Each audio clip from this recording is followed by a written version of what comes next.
Mes plaukiam valtele, bebrusų ežere, mums mokytojas moja su meškere dele.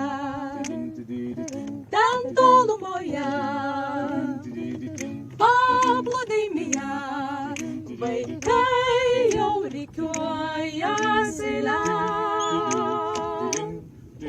Mojuoja mirkleliu ir skubant tikrint kambarių. O, ne!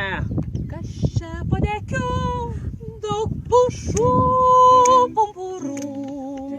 Nekeičiam trusikų, nevalome dantų, bet būti drauge juk smagu.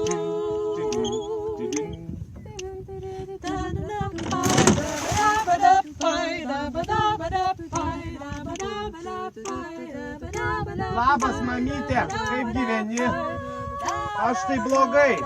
Nu, čia man nieks neleidžia vaikščioti su basutėm ir kojinėm ir valgyti liepia labai daug. O žinai, man labai dabar šlaunis skauda, tai negaliu nei gulėti, nei vaikščioti. Ir dar į karinį mane išvežė. Nors aš kaip pacifistas, parsivešk mane namo. Nu, mamyt.